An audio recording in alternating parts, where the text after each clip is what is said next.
What's going on, everyone? In this video I'm going to talk about how to build and use Werner. Werner is a cavalry unit in Faction Empire and Reincarnation. Level 70 max stats. Machine Commander overall has higher attack but less defense. On the other hand, Royal Knight has less attack but much more HP and defense. He's a pretty straightforward character, or at least to understand how he works. He's basically a stronger Letitia. Okay, let's look into his talent here. Machine General. After taking action, 2 at 3 stars, 4, 5, 6 stars at 4 allies within 1, 2, 3, 3 at 6 stars blocks, gain movement plus 1. And off-roading. When moving through defensive terrain, unit may gain 1 chance of negating mobility reduction. Okay, straightforward. So the higher stars you have, the more allies you can buff, and then the farther you can buff.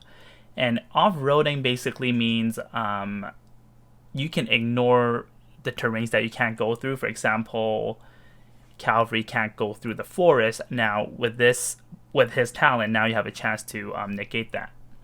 Bonding requirement. Again, I'll omit the first 3 bonds. I'll talk about the 4th bond. You will need Roselius to unlock, but that's the defensive bond, so you probably can play him without that, because since he's a DPS, you probably don't need that defense option. It's nice to have, but he's still pretty squishy when it comes to Apex. You probably still would die with or without that 4th bond. Okay, now the 5th bond here, the attack bond, you will need Leon to unlock that. I would assume 98% of us have Leon already, so we should be good. And the 5th bond is definitely more important than the 4th bond. Okay, let's talk about these skills now. These are all the typical cavalry skills. So first we have Smash, cost 2, cooldown 2, range 1, and span single. Deals physical damage, attacks a single enemy dealing 1.4 times damage, pushes the target back 2 blocks, decreases defense by 20%, and disable guard effect. Last 2 turns. Next skill, Ram, cost 1, cooldown 2, range 1, span single. Physical damage, attacks a single enemy dealing 1.2 times damage and pushes the target back 2 blocks. Decrease mobility by 2 and disables guard last 1 turn. So basically it's similar to Smash, except Smash is 2 cost, deals a little bit more damage, and also decreases defense by 20%. Assault. Cost 2, cooldown 2, range 1, span single, deals physical damage, attacks a single enemy dealing 1 times damage. Damage dealt increases by 20% with every block moved before battle up to 60%. Inflicts, cannot be healed, lasts 1 turn. And I think this skill is probably one of the best for him because he needs to, well, he can move really far, so he can always get that max 60%, which is 3 blocks. Okay, Precaution. Cost 1, passive skill. When attacking and entering battle, defense plus 12%. We are not going to bring that. This skill is useless on him. He's not a tank, he's a DPS. D-Tech. Passive, critical rate plus 10%. When dealing damage, 50% chance to disable enemies' passive skills. Last 2 turns, 100% chance to trigger when landing a critical hit. Okay, so this one is also pretty useless in my opinion, because you're a DPS. If you are hitting a target, you probably do want to kill instead of trying to disable the passive skill. For PvE, I can see it useful, but for PvP, I don't really think so. Okay, Drift. Finally, something exclusive to him. Passive. When actively attacking, damage taken minus 10%. After battle, may move again in a straight line equal to leftover movement plus 2. This effect has a 2-turn cooldown. This skill is good and not good. Okay, so first, damage taken minus 10% is really good. He can only move in a straight line, so that's not good. The next good part is that the leftover movement plus 2. So even if you have 0 movement left, you can always move back at least 2 blocks. So kind of like Leon. However, there's a cooldown of 2 turns. Okay, now we have Rush. So this skill is a must-bring skill when it comes to both PvE and PvP in my opinion. So Rush, cost 2, cooldown 2, range 1, and span single. So the cooldown is very, very low. Physical damage. Attacks a single enemy dealing 1.2 times damage.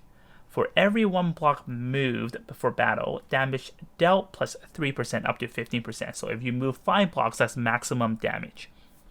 If this unit moves at least 10 blocks before battle, okay, 10 blocks, then this attack ignores guard. With this skill, it makes him like an assassin, like a cavalry assassin who can move 10 blocks or even more. Rush, cost 2, cooldown 2, range 1, span single, physical damage, attacks a single enemy unit, dealing 1.5 times damage. Before battle, increase defend and magic defense by 30%. Sprint, cost 2, cooldown 3, range self, span 3. So since I did say that he is similar to Letitia, so of course he has sprint. So sprint is really good. Sprint is like a fashion buff for DPS. On top of that, it will also buff range movement +1. So with this and his talent, that's movement +2. Okay, I'll just quickly read the description. So assist, active use, allies within range gain movement +1, attack intelligence +20%, and immunity to mobility reduction and passive disabling effects. Last 2 turns. Okay, awakening skill, mobile transformation, cost 3, no cooldown, no range, no span. So this is only the first page of the awakening skill description, so let me read everything and then I'll explain it. So active, select one of the following effects, as well as gain a permanent movement +1 and all status +5%, except HP. The latter effect may be stacked up to 3 times. So there's 3 forms you can choose from. So the first one is speed form, assist. This unit gains +3 movement. If moving at least 4 blocks before entering battle, this unit will attack first. This effect is very easy to trigger since Cavalry moves 5 blocks, and with all his crazy mobility buffs, he can easily move 4 blocks. Second form, assault form. Assist. Gain for every block moved before battle, damage dealt +3% up to 15%. Third form, defensive form. Assist. This unit gains damage taken -15%. Cannot be displaced, which means you can't be moved around, and counter attack damage +20%. After taking action, restores 35% HP. So this one kinda sounds like a weaker version of Chivalry. Okay, so the last would be, this unit may only have 1 form active at a time. All forms cannot be immunized against or dispelled. So remember the first part, we're gonna go back to the first part right here. Since there is no cooldown to his 3C skills, which means he can do something like speed form, speed form, speed form every turn. I think his 3C is very strong and it's very situational. You can adjust and counter your opponent. The unfortunate thing is that it requires 3 turns to get max stats. So when you have full stacks, which means this awakening skill alone would give him movement +3. Again, I think it's strong, very strong, but you need 3 turns. So when it comes to Apex, I think 3 turns of warming up is a little bit too long. Usually half the battle is probably over already. Anyways, you don't really have to have full stacks before you start the battle. It's best to have all stacks, but if not, then I think he's still very strong. Okay, so let's learn about his strength right now, like how crazy he can move. So Cavalry base is 5 moves. 3C with max stacks, that's +3 more moves. Using Mechanical Knight, that's +2 moves. Speed form plus another 3 moves. So total he can move 13 moves without breeze. Okay, now let's take a look at the recommended weapon. So the first one, and I think is also the best one on him, would be Blue Star. For every 1 square move, the attack defense and magic defense is increased by 5% up to maximum of 15%. So he easily can move 3 blocks because he can gain mobility reduction terrain. It's like super easy to get 3 blocks. So this will give him maximum stats for attack defense and magic defense. Next we have Seal Guardian. Can't go wrong. On any infantry, cavalry, it will be one of the strongest sword. Okay, this is my first time recommending this sword, Frost Wren. I think it's good. If your attack is not very strong, I think this is good. This is for when you fail to kill, you can still get back to safety. Remember that drift is remaining movement +2. So let's say if he does get 13 moves and he moved maybe like 7, so now there's still 6 + 2, so that's 8 moves that he can come back. So that's crazy mobility, plus this sword reduces enemies mobility by 2, so there's no way they can catch up on you. However, I don't recommend using this one unless you have neither of the weapons above. Overall, doesn't matter PvE or PvP, you do want to kill your enemy in 1 shot. or as quick as possible. Okay, recommended armor. Honestly, any armor will do in my opinion. If you want survivability, I would recommend AOLess battle armor, because when it comes to cavalry units, their biggest weakness is range attacks. Arcane Battle Garb is also a good choice. This will help you secure a kill, apply fixed damage after the battle. Carbon Fiber is always a decent option when it comes to DPS, tankier with more HP, and deals more damage with lower HP. Okay, recommended helmet. For maximum damage, Fury of Tyr is strongly recommended. I think it's his best helmet. Honestly, aside from Tyr, any helmet will work. Aenis is good, gives a lot of HP, gives defense, and then next we have Carbon Fiber helmet, same as the reason why we use Carbon Fiber armor.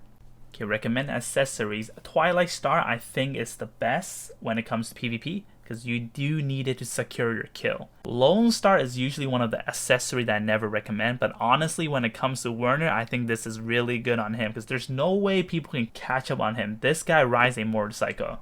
And then the rest, basically whatever gives you attack is good. So Judge Talisman or Slayer's Emblem, depends which one you have more. And when it comes to PvP, which one gives you more trouble, let's say the Flyers or the Holy Units.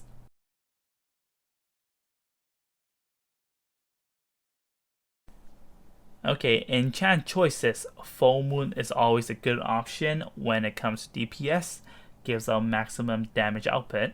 Downside is that you always have to have over 80% HP to get the effect.